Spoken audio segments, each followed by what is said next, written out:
Hi everyone, welcome back to a online solution. आज हम आपको क्लास 10th का उर्दू बताने वाले उर्दू क्वेश्चन, और ये बिहार बोर्ड के लिए है। तो जो चैप्टर वाला जो क्वेश्चन है वो खासकर बिहार बोर्ड, और कुछ मैंने ग्रामेटिकल यानी कि कवायद वाला सवाल लाया। तो वो अगर किसी दूसरी बोर्ड से भी आप देख रहे हैं तो कोई दिक्कत नहीं।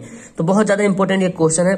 आपको जिस तरह से सब्जेक्टिव क्वेश्चन पढ़ रहे हैं ना, उस तरह से ऑब्जेक्टिव क्वेश्चन भी पढ़ने की बहुत जरूरत है, क्योंकि इसमें नंबर जो आपका आएगा, तो हर बच्चा तो सब्जेक्टिव में नंबर तो ला ही लेगा, लेकिन ऑब्जेक्टिव में हर बच्चा तो नंबर लाएगा, लेकिन जो सब्जेक्टिव में लाएगा वही बच्चा आगे बढ़ पाएगा, है ना। तो आपको जरूरत है अब सब्जेक्टिव को फोकस करने के लिए। चलिए देखिए, ये सवाल है, गालिब के खुतूत की जबान पर 5 जुमले लिखिए। तो आपको गालिब के बारे में बताना है। मैं एक बार पढ़ के बता देता हूं, ठीक है ना। गालिब ने अपने खुतूत में अपने मुखातिब से दोस्ती और मोहब्बत का इजहार बहुत ही सादा अंदाज में किया। मतलब गालिब जो खत लिखते थे ना, तो जो जिसके पास खत लिखते थे, मुखातिब मतलब जिससे मुखातिब होते थे। जैसे मैं आपके पास खत लिख रहा हूं तो मैं आपसे मुखातिब हूं, तो ये बोला जा रहा कि अपने मुखातिब से दोस्ती और मोहब्बत का इजहार बहुत ही सादा अंदाज में करते थे, ठीक है ना। जैसे गालिब एक खत में लिखे थे क्या कि मैं लागर हूं, मरीज हूं, तुम लोग मेरी खैरियत क्यों नहीं पूछते हो, जिंदगी बस जिंदगी की हद तक ही बाकी है। तो मतलब एक आम सहल सा जबान है ना, जो गालिब अपने खत में इस्तेमाल करते थे। अब थोड़ा सा और इसके बारे में जानते हैं। गालिब फारसी में भी बाकमाल शायरी करते थे। उनकी अहमियत जिस कदर अपने दौर में थी, इसी कदर मौजूदा दौर में भी है कि नहीं। जो कदर उसको गालिब का अपने दौर में मिलता था, उसी कदर अभी भी मौजूदा हाल में गालिब को जो है इस खत में बहुत ही ज्यादा अहमियत मिलती है, ठीक है। और भला अपने शायरी और अदीब की जबान में दिलकशी क्यों ना हो, कारी के सामने अपनी बात पहुंचाने के लिए जरूरी है कि कारी मकतूब निगारी की जबान बखूबी समझ रहा हो, ठीक है ना। अब क्या बोला, कारी। अब कारी क्या है, अगर कोई अरबी या फारसी जानने वाला है तो कारी, यहाँ पे कारी से मुखातिब ये कि जो जिस जबान के जो माहिर है, तो उसके सामने अपनी बात को पहुंचाने के लिए जरूरी है कि कारी मकतूब निगारी की जबान बखूबी समझ रहा हो। जब तक वो समझेगा नहीं, हम बोल रहे हैं तो कोई फायदा नहीं। जैसे बोलते भैंस के आगे बीन बजाना, तो कारी अगर हम जो बोल रहे कारी समझ रहा तो मतलब ठीक है ना। और गालिब को इस तरह की जबान में मुकम्मल महारत हासिल थी, यानी कि जिस तरह से गालिब के सामने कोई भी लोग अरबी हो या फारसी हो, तो उस तरह से वो अपने मतलब उसका बहुत मुकम्मल महारत उस पर हासिल था, ठीक है। तो ये आपको गालिब के बारे में 5 जुमले लिखने हैं, काफी इजी है, आपको बस पढ़ना है। देखिए, उर्दू सवाल कब याद होगा, जब आप लिखिएगा और उसको पढ़िएगा, ठीक है, तभी याद हो पाएगा और आपकी राइटिंग बन पाएगी। तो मेरे ख्याल से आप अच्छा लिखते ही होंगे, बस लिखने की प्रैक्टिस। आप जैसे भी लिखते होंगे साफ लिखिए, कि जो कॉपी चेक करने वाला वो पढ़ ले, है ना, आसानी तरीके से वो पढ़ ले, ठीक है ना। ऐसा नहीं कि आप लिखो और आप भी ना पढ़ पाओ, ऐसा भी नहीं करना है। अब देखिए, यहाँ पे दूसरा सवाल, ये भी बहुत काफी इंपोर्टेंट है। मजमून निगारी से आप क्या समझते हैं, वाजे कीजिए, हो सकता है एग्जाम में आ जाए, ठीक है। तो बहुत ज्यादा इंपोर्टेंट। देखिए, मजमून एक कदीम नसरी सिनफ है। नसरी कहते हैं, जैसे गद पद पढ़ेंगे ना, गधांश पढ़ते हैं, जिसको बोलते हैं पैसेज बोलते हैं, है ना। एक नज़म होता है जिसको एक पोएम बोलते हैं, और एक क्या होता है, नसर होता है, जिसको हम लोग क्या बोलते हैं, मजमून बोलो, या तो फिर एक संक्षेपण जो करते हैं वो बोलो, ठीक है ना। यानी कि जो लिखावट होती है, इस तरह जो लिखते हैं, तो वो मजमून नसरी आता है वो। और नज़म जो हम लोग कुछ अपना गला या कुछ शेरो शायरी वाला जो रहता है, वो नज़म होता है। तो मजमून एक कदीम नसरी सिनफ है, जिसमें किसी एक मखसूस मौजू पर शेर हासिल तफसीली बहस की जाती है। मतलब मजमून एक क्या नसरी सिनफ है, मतलब लिखा जाता है, कहानी के जैसा लिखा जाता है। एक मखसूस मौजू पर, कोई मौजू उठा लिया, आला तालीम पर या किताब पर या तो फिर कंप्यूटर पर या ईद पर या बकरीद पर, तो वो मजमून है, और उस पर जो है एक तफसीली बहस करते हैं। मजमून मुख्तसर भी होता है और तवील, मतलब शॉर्ट मजमून भी हो सकता है और तवील लंबा भी हो सकता है। मजमून जरूरत और मेयार के मुताबिक लिखा जाता है। जरूरत है क्या है, मेयार क्या है, उसका क्वालिटी क्या है, उसके हिसाब से। मजमून में मुख्तलिफ नवैयत हो सकते हैं। नवैयत का मतलब मुख्तलिफ प्रकार, है ना। नवैयत का मतलब प्रकार, अलग अलग प्रकार के हो सकते हैं। जैसे इल्मी मजमून, निगारी मजमून, साइंसी मजमून, मजहबी, इखलाकी, इस्लाही और सियासी वगैरह। मजमून निगारी में काफी आजादी और कुशादगी होती है, मतलब बहुत काफी आजादी होती है कि जितना चाहे उतना लिख सकते हैं, कोई रुकावट नहीं कोई कि हम इतने लिखें, है ना, जितना भी लिख सकते हैं। हम एक जानदार और मामूली चीजों पर भी मजमून लिख सकते हैं। जानदार पर लिखा हुआ मजमून का उन्वान सहल होता है। अब कोई जानदार के बारे में लिखना है तो उसका उन्वान बहुत आसान होता है है ना, जैसे बैल है, बकरी है, तो बहुत आसान है। और इसमें जानदार की ऐब और सिफत बयान की जाती है। अगर किसी जानदार के बारे में मजमून लिख रहे हैं, जैसे गाय पर लिख रहे हैं, तो गाय की खूबी क्या है, गाय में क्या ऐब है ना, उसकी सिफत क्या, उसकी क्वालिटी क्या, उसको बयान करते हैं। और मेयारी जो मजामीन होते हैं, जो मेयारी मजामीन होते हैं, उसमें इल्मियत और जामियत भी होती है, ठीक है ना। इल्मियत और मतलब आप क्या जान रहे हैं उसके बारे में, है ना, इल्मियत और जामियत भी होती है। और मजमून निगार के कलम वो जहन की रवानी भी होती है।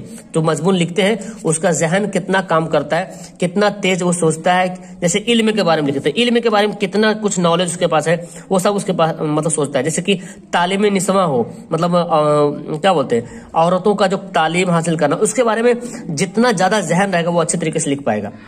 और क्या होती है, और नसरी इसनाफ में हर दौर में मजमून नवेसी एक अहम सिनफ की हैसियत से अपने वजूद का एहसास दिलाती रही। क्या बोला, सॉरी यहाँ पे उर्दू होगा, उर्दू के नसरी औसाफ में, इसनाफ में, सिनफ की जमा असनाफ है, तो उर्दू के नसरी औसनाफ में हर दौर में मजमून नवेसी एक अहम सिनफ की हैसियत से अपने वजूद का एहसास दिलाती रही। और आज भी मजमून नवेसी को ये बुलंद मकाम हासिल है। आज भी मजमून निगारी लिखते हैं बहुत लोग, है ना। कुछ अहम मजमून निगार जैसे सर सैयद अहमद खां, मोहम्मद हुसैन आजाद, हाली हो गया, ख्वाजा हसन निजामी वगैरह ने इसे आगे बढ़ाने का सिलसिला जारी रखा। तो आज जो हम लोग मजमून पढ़ रहे हैं, तो इन्हीं लोग का करामत है, देन है, जो आज मतलब इन्होंने का कि इसको आगे बढ़ाने का सिलसिला जो है जारी रखा, तब हम लोग आज पढ़ रहे हैं। और आज भी बहुत सारे ऐसे मजमून निगार है जो इसको फरोग दे रहे हैं, इसको बढ़ा रहे हैं, है ना, आगे इसको जो है सिलसिला इसको जारी रखे हुए हैं। अब यहाँ पे आपके लिए बहुत ही खास ये क्वेश्चन होने वाला है। एग्जाम में हर बार एग्जाम में पूछता है, आपके एग्जाम में 10 सवाल दे देगा और बोलेगा इनमें से 5 का बनाए, ठीक है ना। या तो ऑब्जेक्टिव में पूछेगा क्या है, या जिद है, यानी कि विलोम, उल्टा। तो अव्वल की जिद क्या होती है, आपको पता होना चाहिए। अव्वल की जिद आखिर। इज्जत की जिद क्या होती है, तो जिल्लत। जदीद की जिद क्या होती है, कदीम, ठीक है। आपको ये सब जिद याद होना चाहिए। अदम की जिद क्या होती है, वजूद। नूर की जिद क्या होती है, जुल्मत, ठीक है। उसके बाद गुलाम की जिद क्या होती है, तो आजाद, ठीक है ना। गुलाम की जिद क्या होती है, आजाद। शब की जिद क्या होती है, रोज। हकीकत की जिद क्या हो जाएगी, मिजाज, ठीक है। आम की जिद क्या हो जाएगी, खास। तलख की जिद क्या हो जाएगी, शीरी। तलख मतलब कड़वी, शीरी मतलब मीठा। बोलते हैं आपकी जबान बहुत शीरी है, बहुत मीठी जबान है। तो ये वाहिद जमा वाला पोर्शन था, सॉरी जिद इज़्दाद वाला पोर्शन था, ठीक है। उसके बाद देखिए ये है वाहिद जमा, बहुत ही काफी इंपोर्टेंट है। एग्जाम में दे देगा वाहिद 10 पीस और बोलेगा इनमें से 5 का बना, और 5 नंबर का सवाल पूछेगा। तो आपके लिए तो क्या बोलते हैं, 5 उंगलियां घी में जाएगी, है ना। वाहिद से जमा बनाना है। बाब की जमा क्या हो जाएगी, अबवाब, ओके। बाब की जमा अबवाब हो जाएगी। जज्बा की जमा क्या हो जाएगी, जज्बात, क्या हो जाएगी, जज्बात हो जाएगी। आगे देखिए तकरीर की जमा क्या होती है, ये वाहिद ये जमा है, ठीक है। तो आप चाहो तो लिख सकते हैं यहाँ पे वाहिद है, ये जमा बना दें यहाँ पे इस तरह से। ये क्या है, वाहिद है जमा। आप समझ रहे, वाहिद मतलब एक होता है, सिंगुलर नंबर, प्लूरल नंबर, इसको समझते हैं, है ना। तकरीर की जमा क्या होती है, तकरीर। एग्जाम में आपको अच्छे से लिखना है। मस्जिद की जमा क्या हो जाएगी, मसाजिद। खलीफा की जमा क्या हो जाएगी, खुलफा। कौम की जमा क्या हो जाएगी, अकवाम, ठीक है। उसके बाद यहाँ पे वक्त की जमा क्या हो जाएगी, औकात। आपकी किताब में बहुत सारा वाहिद जमा दिया होगा, पढ़िए उसको। आलिम की जमा क्या हो जाएगी, उलमा। मदरसा की जमा क्या हो जाएगी, मदारिस। और किताब की जमा क्या हो जाएगी, कुतुब, ठीक है ना। आगे बढ़ते हैं। और आगे ये जो पोर्शन है ना, बहुत ही काफी इंपोर्टेंट है। बच्चा इसको अक्सर गलती करके आते हैं, और ये आप तभी सही कर पाओगे, अच्छा से बना पाओगे, जब आपकी जबान सही होगी, जब आप सही से बोलते होंगे, तभी आप सही से बना पाओगे। जेल में अल्फाज को जुमले में इस तरह इस्तेमाल करना कि जिन्स जाहिर हो जाए। मतलब कि मोती, अब मोती चमकता है या चमकती है, ये ग्रामर के हिसाब से आपको सही बनाना है। तो आप पे डिपेंड करता है आप ग्रामर कितना अच्छे से बोलते हो, ठीक है ना। तो हमको लिखना नहीं कि ये जिन्स मुजक्कर है कि मुअन्नस है, ये नहीं पूछ रहा। बोला कि जुमला बनाइए, और जुमला से पता चल जाएगा कि वो मोती मुजक्कर के मुअन्नस। अगर मोती चमकता है तो मुजक्कर है, और मोती चमकती है तो मुअन्नस है। तो ग्रामर के हिसाब से, कवायद के हिसाब से सही जो है वही लिखना है। तो मोती मुजक्कर है, इसलिए लिख देंगे क्या, मोती चमकता है। आपको छोटा जुमला बनाना है, ठीक है, ताकि गलती ना हो। मोती चमकता है, हो गया। अब चमकता है से पता चल रहा कि मोती क्या है, मुजक्कर है। ओके। किताब, तो किताब बोल यहां पे थोड़ा अच्छा लिख देंगे, मेरी किताब पुरानी है या नई है। पुराना नहीं लिखना है, क्योंकि किताब क्या है, किताब मुअन्नस है, इसलिए मेरी किताब लिखी है यहाँ पे, और यहाँ पे पुरानी लिखे। अगर मुजक्कर रहता तो मेरा किताब होता और पुराना होता यहाँ पे, ठीक है। तो जब भी किसी के बारे में जुमला बनाने बोले ना, तो उसकी सिफत बयान कीजिए, मतलब उसकी क्वालिटी बताइए, अच्छा बुरा। किताब पुरानी है, मेरी किताब पुरानी है, मेरी किताब नई है, मेरी किताब अच्छी है, मेरी किताब महंगी है, मेरी किताब गंदी है, मेरी किताब फट गई, समझ में आ रहा है, मेरी किताब चोरी हो गई। इससे आपको टेंस के हिसाब से बना देना है। उसके बाद वक्त आ गया, तो वक्त क्या बता सकते हैं, वक्त आप लिखेंगे नमाज का वक्त हो गया, क्योंकि नमाज क्या है, मुजक्कर है, इसीलिए वक्त के पहले, वक्त मुजक्कर है, इसलिए वक्त पहले का लगा, नमाज का वक्त हो गया। अगर मुअन्नस रहता तो होता नमाज की वक्त हो गई। तो अगर आप लोग ऐसे बोलते तो गलत हो जाएगा, सही क्या होगा, नमाज का वक्त हो गया। दही के बारे में बच्चा अक्सर कंफ्यूजन होता है कि दही खट्टी है कि दही खट्टा है ना। तो दही खट्टा है, मतलब दही मुजक्कर है, तो लिख देंगे क्या, दही खट्टा है, दही खट्टा है, ठीक है। मंजर, तो मंजर क्या है, मुजक्कर के मुअन्नस।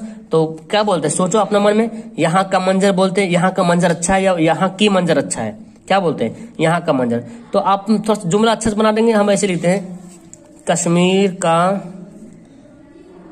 मंजर बहुत हसीन है। देखिए अच्छा लग रहा है, जुमला भी देखने में अच्छा लग रहा है ना, छोटा जुमला भी अच्छा भी लग रहा है। तो मंजर के पहले का लगा, इसलिए पता चला क्या, मुजक्कर है। नमाज के बारे में बोले तो नमाज क्या, मुअन्नस है, तो इसको क्या लिखेंगे, मेरी नमाज या मेरा नमाज। क्योंकि नमाज मुअन्नस है तो क्या लिखेंगे, मेरी नमाज। मेरी नमाज कबूल हो गई। अगर नमाज मुजक्कर होता तो क्या लिखते हैं, मेरा नमाज कबूल हो गया, लेकिन ऐसा नहीं है। कुरान के बारे में बताते हैं, तो कुरान क्या मुजक्कर है, कुरान रमजान में नाजिल हुआ, कुरान रमजान में नाजिल हुआ, क्योंकि कुरान क्या मुजक्कर, इसलिए रमजान में नाजिल हुआ लिखा है, हुई मतलब मुअन्नस होता। मोहब्बत, तो मोहब्बत मुअन्नस है, इससे अच्छा जुमला बनाते हैं, वालिदैन की मोहब्बत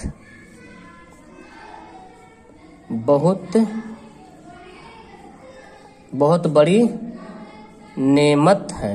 देखिए है ना, जुमला अच्छा लगा देखने में। वालिदैन की मोहब्बत, मतलब मोहब्बत क्या है, मुअन्नस है, इसलिए इससे पहले की लगा, तो वालिदैन की मोहब्बत बहुत बड़ी नेमत है। अखबार, तो अखबार क्या है, मुजक्कर है, तो लिखते हैं यहाँ पे आज का अखबार।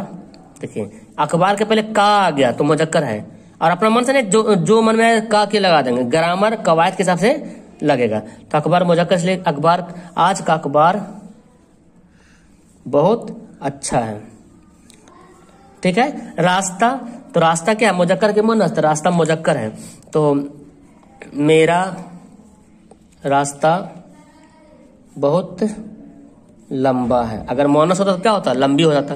तो ये पोर्शन बहुत इंपॉर्टेंट, बच्चा जानता तो है लेकिन इसको बना नहीं पाता, नंबर मिल नहीं पाता। और ये पोर्शन तो और भी काफी इंपॉर्टेंट, इसमें बच्चा और ज्यादा फंसता है। ये मुहावरा जानते तो है मतलब, लेकिन जुमला में इस्तेमाल करना, यहाँ पे एक है जुमला में इस्तेमाल करना, तो बच्चा जुमला में इस्तेमाल करने में बड़ा कंफ्यूजन करता है। अब मुहावरा का पहले मतलब जाना, तारे गिनना का मतलब क्या होता है, जागना।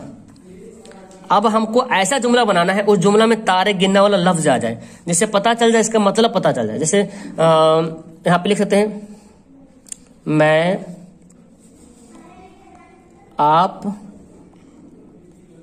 आपके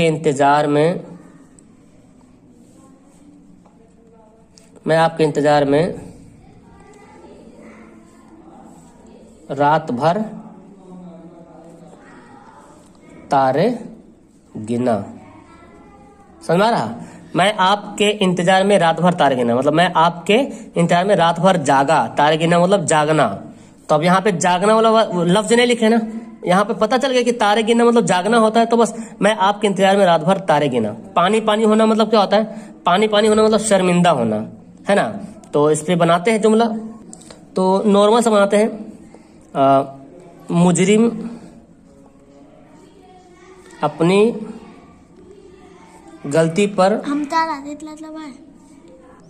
मुजरिम अपनी गलती पर पानी पानी हो गया, है ना। सिंपल सा सेंटेंस बनाना है, पानी पानी हो गया मतलब मुजरिम अपनी गलती पर शर्मिंदा हो गया। काम तमाम करना, काम तमाम करना तो जानते हैं ना कि मैंने काम तमाम कर दिया, फिनिश कर दिया। तो आप सिंपल सा बना सकते हैं, उसने अपना काम तमाम कर दिया, उसने अपना काम तमाम कर दिया। ठीक है, तो आपको बड़ा सेंटेंस भी जुमला बनाने की जरूरत नहीं है, छोटा बनाएंगे लेकिन जुमला सही बनना चाहिए। ठीक है, मतलब जुमला से सटीक मतलब निकलना चाहिए। अब देखिए 9 2 11 होना किसको नहीं पता, हर को जानता भाग जाना, लेकिन जुमला कैसे बनाना है। तो एक बहुत फेमस जुमला है, पुलिस को देखकर चोर 9 2 11 हो गया। मैं भी वही लिख देता हूं, पुलिस को देखकर चोर 9 2 11 हो गया। इसके अलावा और भी आप लिख सकते हैं कि बिल्ली को देखकर चूहा 9 2 11 हो गया, या आप और कुछ बोल सकते हैं, है ना। उसने अपने पापा को देखकर 9 2 11 हो गया, बहुत कुछ देख सकते हैं। शागिर्द ने उस्ताद को देखकर 9 2 11 हो गया, बहुत कुछ जुमला बना सकते हैं। तो मैंने बना दिया। आग का मोल होना मतलब क्या होता है? बहुत ज्यादा महंगा होना। तो लिखते हैं यहाँ पे, आजकल सब्जियां आग का मोल हो गया, है ना। देखिए, तो सब्जियां मतलब आजकल सब्जियां आग का मोल हो गया, मतलब सब्जी आजकल बहुत ज्यादा महंगा हो गया। तो ये आपका बहुत काफी इंपॉर्टेंट आज की वीडियो रहा है। आप मुझे कमेंट करके बताओ कि आपको कितना अच्छा लगा और आपको किस तरह की वीडियो की जरूरत है। तो जिस तरह की वीडियो की जरूरत रहेगा मैं आपको उसी तरह वीडियो मैं आपको लाके देता रहूंगा। तो ये वीडियो बहुत काफी इंपॉर्टेंट होने वाले, तो आप लोग मुझे कमेंट करके बताना और वीडियो को लाइक करना, दोस्तों को शेयर करना। अपने जितने सारे उर्दू वाले स्टूडेंट हैं उनको तो हर हाल में शेयर कर देना, अपना स्टेटस में भी लगा देना, ठीक है ना। और फेसबुक इंस्टाग्राम जहां जहां तुम पढ़ते हो, वहां बैठते हो, तुम्हारा अकाउंट है, उस सबको शेयर करना, ओके। क्योंकि वीडियो सबके पास पहुंचना चाहिए, इन्फॉर्मेशन सबको होना चाहिए, जो क्लास 10 के बच्चे खासकर उसके लिए। ओके, मिलता हूं नेक्स्ट वीडियो में, तब तक के लिए खुदा हाफिज।